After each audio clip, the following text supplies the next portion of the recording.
Dan dalam video ini nanti saya akan sampaikan beberapa langkah tip ya, bagaimana kita mempunyai tabung pot yang lebih ideal, efektif dalam perawatan ya, dan pertumbuhannya menjadi lebih baik. Nah, kira-kira seperti ini.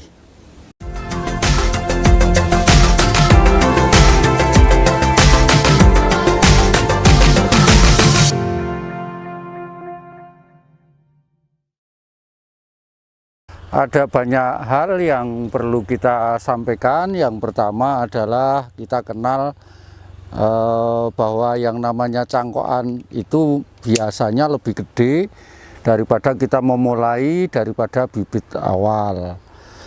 Ya, yang ada di depan kita ini selengan kira-kira.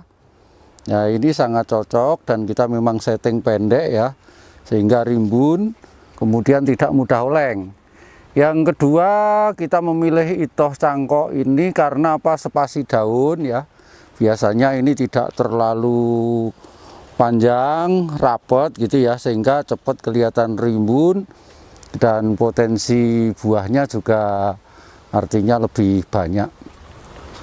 Kemudian kenapa kita memilih cangkok? Ya terus terang, ketika cangkok itu bisa dimulai dari segede mana yang kita inginkan. Antara lain seperti itu. Kemudian ketika kita membuat pot nanti, biasa kita ini sering tanaman kecil tetapi potnya gede. Coba kita lihat di sini, saya menempatkan selengan ya, itu hanya dengan polybag 35 ya, yang mana saya berharap ketika ini nanti sudah penuh akar, baru nanti bisa dipindahkan sehingga bergantilah media itu dengan media baru. Saya kasih contoh ini yang segede, lebih gede dari lengan ya. Ini umur 3 bulan dari cangkok, tapi kita langsung masukkan ke planter bag ukuran 35. Nah, seperti ini. Jadi dalam efektivitas kita 3 bulan saja sudah kelihatan rimbun. Ini adalah perkembangan awal. Nanti kalau sudah saatnya kita jarangkan, kita pangkas dan sebagainya, ini lebih mempunyai kecepatan ini. Ya, ini baru sekitar 2 jengkal, tapi kemarin sudah pernah kita ambil, kita pangkas di sini. Kita menginginkan ada perpecahan cabang gitu ya. Nah, ini contohnya. Ternyata sudah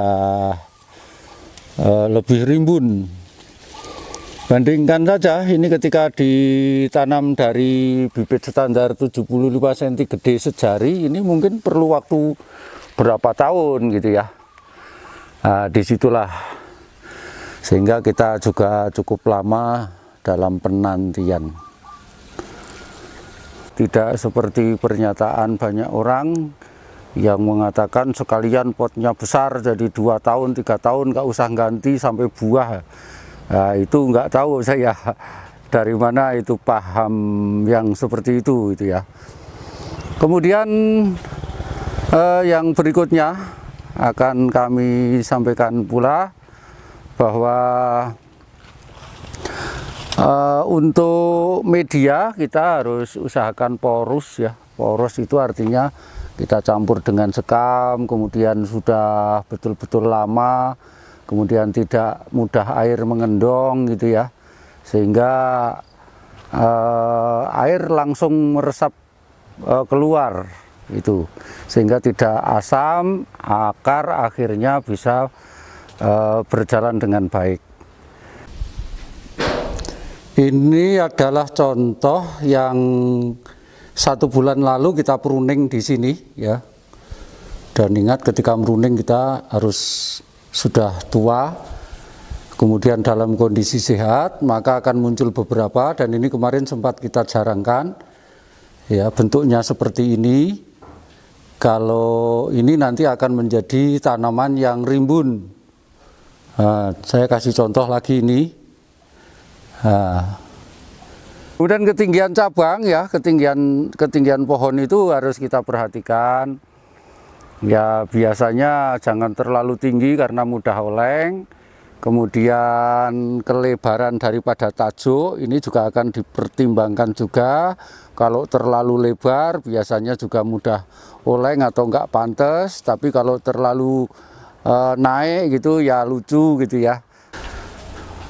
Ini kita lihat dari contoh yang pernah kita pruning, di mana ini sudah membaik dan kelihatan rimbun. Ini batangnya hanya sepergelangan lengan. Coba kita dekatkan ke sini, batangnya hanya sak gini. Nah, seperti ini juga. Ini memang sengaja, tadi dari belakang kita bawa ke sini biar ada bedanya dengan yang lain. Karena kalau di sana nggak kelihatan. Nah ini cabangnya rimbun dan kita bikinnya pendek, hanya 70 cm.